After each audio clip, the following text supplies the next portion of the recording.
What's up guys, Zero here, and we are here for our beginning of the month first impressions of the new set. Except this time it's two new sets, so we're gonna actually split this in two videos for once. For starting off with Side Blessing, because I know most of these cards a little bit more than the Side Judgment, so two videos. I don't know when the other one's gonna come out, but today we'll take a look at Side Blessing first. So without further ado, let's get started. We're gonna start with Fish, because this is the clan that I from this set that I was looking most forward to playing. So this is the clan I know the best from this batch. So first off, just go over all the GRs. They got Fish got 3, but they were all part of different decks. So I'm gonna just quickly pull up the translation off to the side, so I know what all of them actually do. The only one I know by heart is Dolores. So I'll go over Dolores because I know what this one does. This is the card this one I was looking for most forward to playing. That's the reason I have a playset of this card. But Dolores is so it's a Harmony. Harmony is a really hard mechanic for me, at least. I'm too dumb to understand this, but basically I've learned to summarize Harmony as reverse Thuria, where you put the card with the Harmony keyword down first. So but her skill is GB2. Once per turn, you CB1, flip anything, but it says flip anything, but you basically need 4 of this card to get the full effect of her. So for all intents and purposes, you need 4 Dolores. So her skill is once per turn CB1 and flip anything in your G zone to bounce any number of rear guards to your hand up to the number of face-up cards in your G zone. When you stride this, you can bounce usually a minimum of 2. But this second skill here is that bounce skill is just kind of tacked on as a bonus. Sometimes it comes up, sometimes you don't have anything at all. But you do that, and then you gain the following 2 abilities. When it attacks the Vanguard, if all of your rears are in Harmony, your Vanguard doesn't have to be in Harmony as long as your rears are all in Harmony. So you could not have a booster behind the Vanguard, as long as your 2 side columns are in Harmony, or like you only have 1 column for whatever reason. As long as they're in Harmony, you can choose up to 3 units, Vanguard included. So you can choose like 2 rears Van, 3 rears, however you want to split up. You can give 3 units 5k, and then she herself gets a crit. And then at the end of the battle that attack the Vanguard, if you have 2 or more face-up copies of this Dolores in your G zone, you can choose to stand one of your units with the Harmony keyword. If you have 3, i.e. you have on a full playset, you can stand another one. And this other card that you stand with the Dolores also has the Harmony keyword.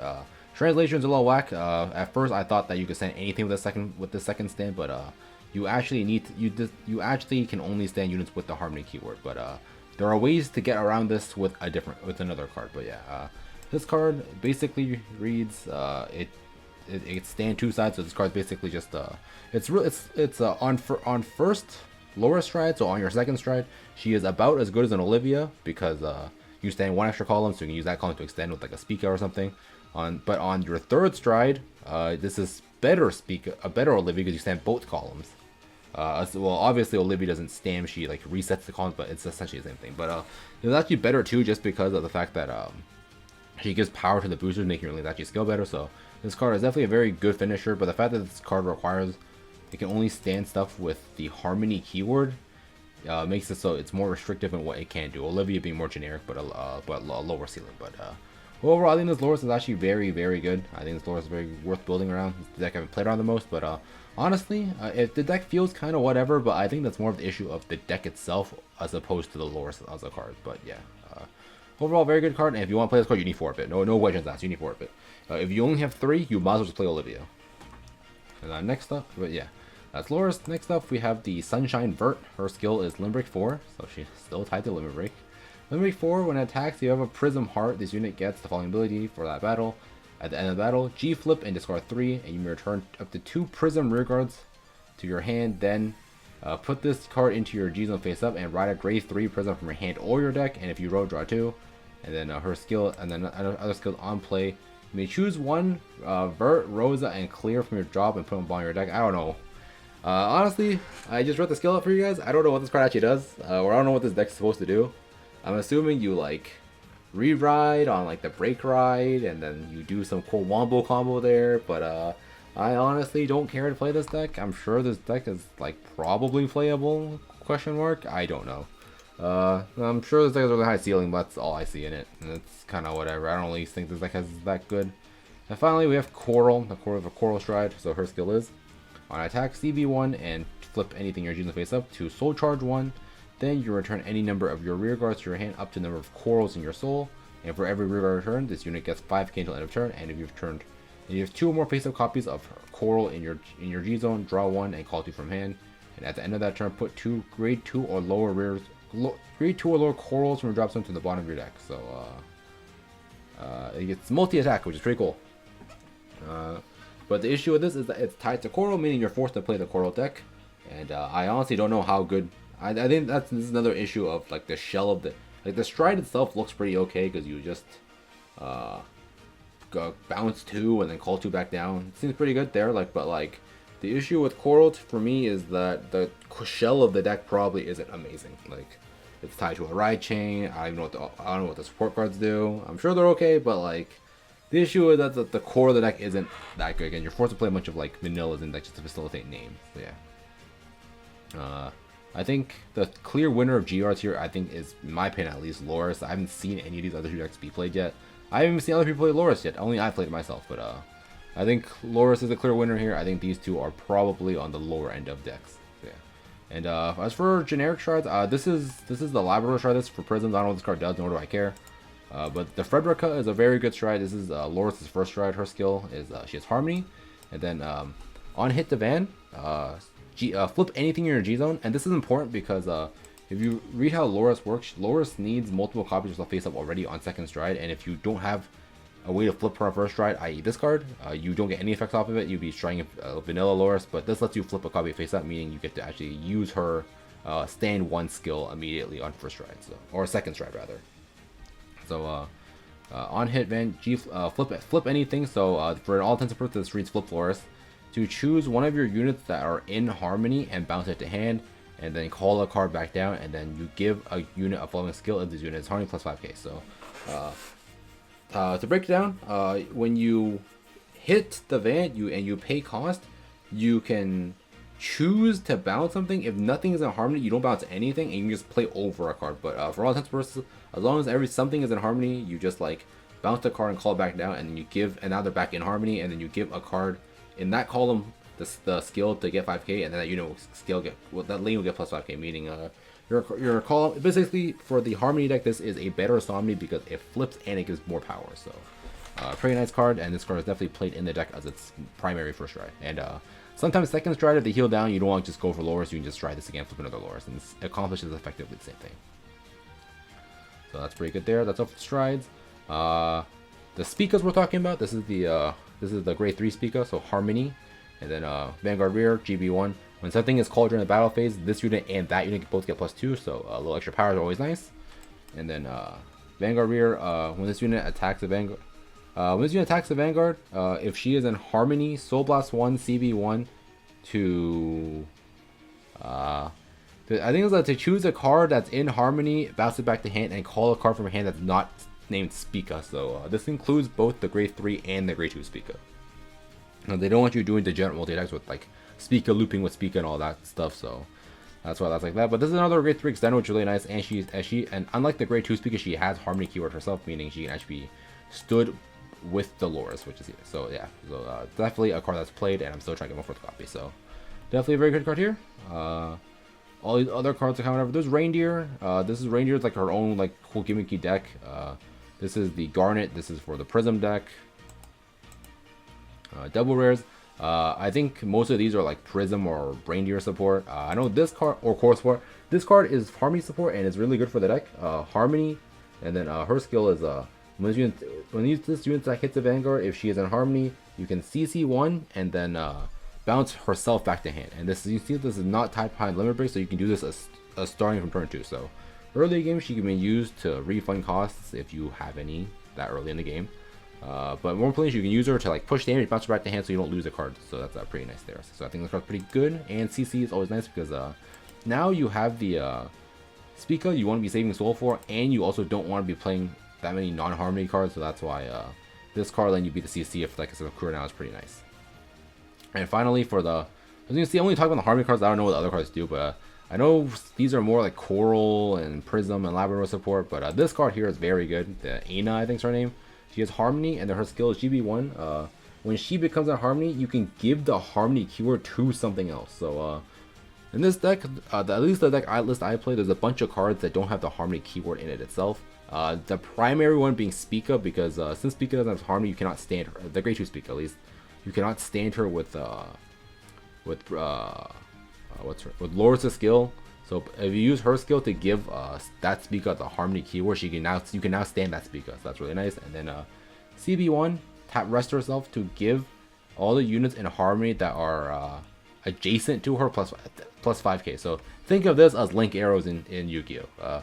Let's just say if she's behind Vanguard and the other columns are all in Harmony, your Vanguard gets plus 5k, and both your rear booster gets plus 5k. That's the simplest way to look at it. The simplest way to look at it. So if she's behind Vanguard, she gives 5k to 3 sides basically. So scaling is nice. Scaling is nice. Giving Harmony keyword to things is really nice. This card is really, really good, I think, in my opinion. And you see the power skill is not tied behind GB. So sometimes if you go first, you can just slam her down, put her behind Vanguard, just give power to 3 columns, and just swing face 3 times while all scaling. So this card is very nice. And finally, the Harmony PG is kind of whatever. I think the CC PG is better, but she has Harmony keywords, so that's worth noting. And then at the end of the turn, she's in Harmony. Discard a card, bounce her back to hand. So yeah. As you see, I'm mainly talking about the Harmony stuff because I think that's probably the best deck out of this set. But there's a bunch of other support. You can go read up on it if you want.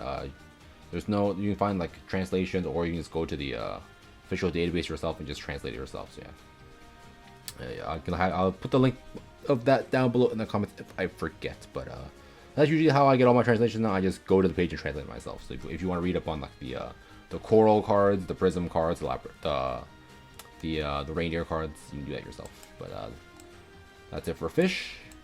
Next up, we'll go over Granblue, just because Granblue has less cards and cards as you know. So first off, we have Mr. Bale the Ghosty, I think. His skill is GB1 on play +2, and then when this unit is retired during the battle phase, if your Vanguards are grade 3 or higher or Night Rose, put him back to the bottom of the deck and countercharge 1. So I'm pretty sure that's what his skill was. So he's for one, he's a ghosty name, meaning you can call him off of Obadiah.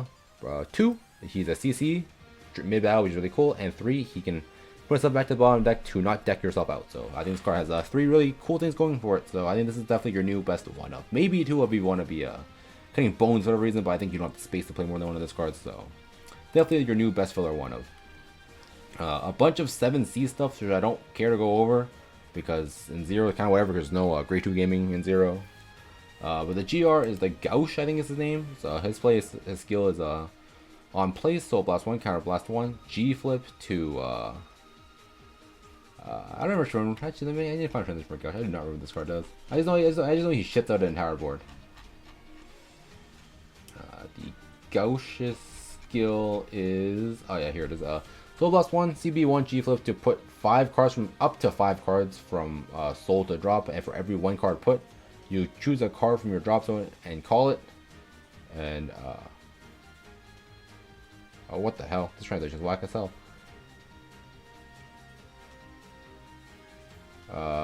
Basically, I think it's like for every 1 card you put in a drop, you call a card back from drop, and then for every face of card you're using, it gets power. So it just shits out a board, gives some power, which is pretty cool. And this card's like cool. I don't think it's like amazing or anything, but it's just kind of there.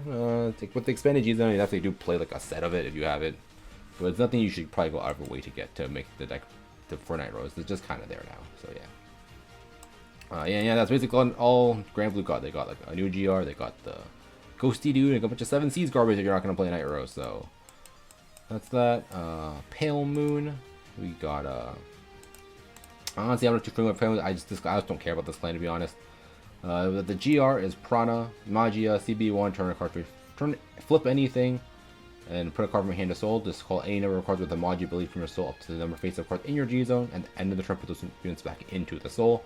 But the cool little buff she got is the G zone skill, which is if there are 2 more face-up copies of her in your G zone, you change the Magia ability to optional. So as you know, the Magia skill is end of turn mandatory go back to soul, with her 2 of her face up, those Magi abilities are now changed to optional put back to soul. So you can choose to keep them on the board if you choose to, at least. So I think it's nice, but I'm not an expert at this deck. From what I've heard from people who do actually play this deck, they say this card's not that good, which is understandable, I guess, because you have other ways to keep cards in your front row if you want to.